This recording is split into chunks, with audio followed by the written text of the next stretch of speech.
इस वीडियो में जम्मू और कश्मीर के डोडा जिले में हुई दुखद घटना के बारे में बताया गया है। इस घटना में 4 भारतीय सेना के जवान, जिनमें एक अधिकारी भी शामिल थे, शहीद हो गए।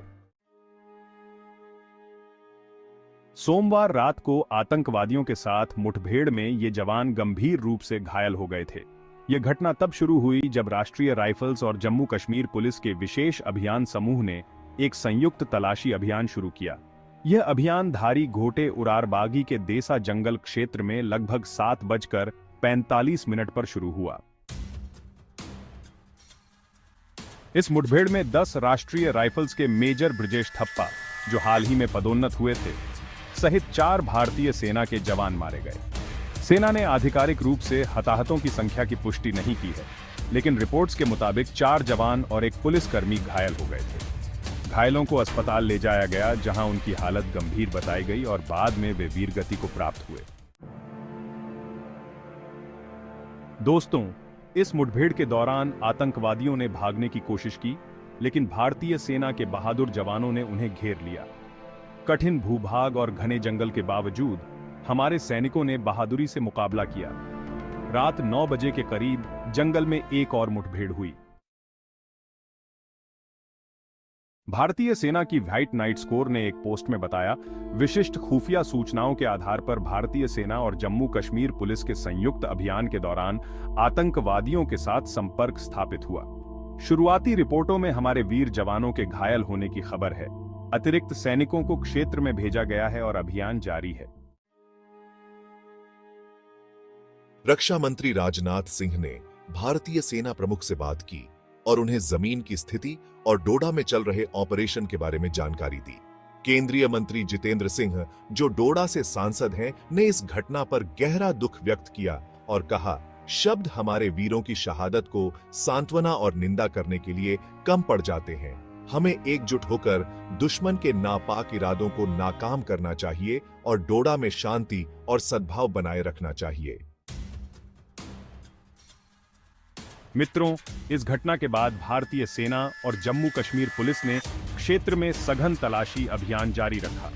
पुरानी जंग लगी हथियार और गोला बारूद को खोजने के दौरान पुलिस पार्टी ने शिकार क्षेत्र के दलानतोप क्षेत्र से इन्हें बरामद किया। बरामद सामग्री में AK-47 के 30 राउंड, AK-47 राइफल की एक मैगजीन और एक HI-36 हैंड ग्रेनेड शामिल है। इस महीने की शुरुआत में भी सेना के काफिले पर हुए हमले में 5 सैनिक मारे गए थे और अन्य मुठभेड़ों में 2 सैनिक और 6 आतंकवादी मारे गए थे। जून में जम्मू और कश्मीर के दक्षिणी रीसी क्षेत्र में एक तीर्थयात्रियों की बस पर आतंकवादियों ने गोलीबारी की, जिसमें 9 तीर्थयात्रियों की मौत हो गई और दर्जनों घायल हो गए थे। सबसे पहले मैं इन जवानों के परिवारों के प्रति अपनी संवेदना व्यक्त करता हूँ। यह वास्तव में एक गहरी और पीड़ादायक क्षति है। जब भी हमारे वीर जवान शहीद होते हैं, यह हम सभी भारतीयों के लिए व्यक्तिगत क्षति जैसा होता है। इस घटना ने हमें एक बार फिर से यह याद दिलाया है कि हमारे सैनिक किन कठिन परिस्थितियों में देश की रक्षा करते हैं।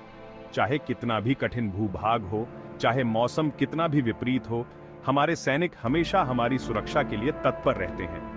उनकी बहादुरी और समर्पण को हम सबको नमन करना चाहिए। एक भारतीय नागरिक के रूप में मुझे लगता है कि हमें इस तरह की घटनाओं के बाद एकजुट होकर आतंकवाद का सामना करना चाहिए। हमें अपने देश की सुरक्षा और शांति के लिए सतर्क रहना होगा और सुरक्षा बलों के साथ सहयोग करना होगा।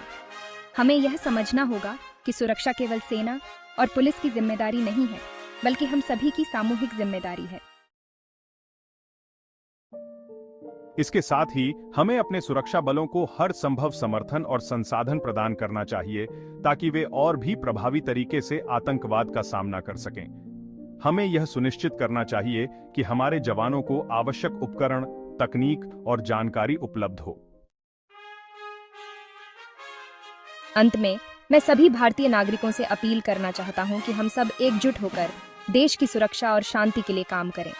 हमारे जवानों का बलिदान हमें हमेशा प्रेरित करता रहेगा और हमें अपने देश के लिए हमेशा तैयार रहना चाहिए।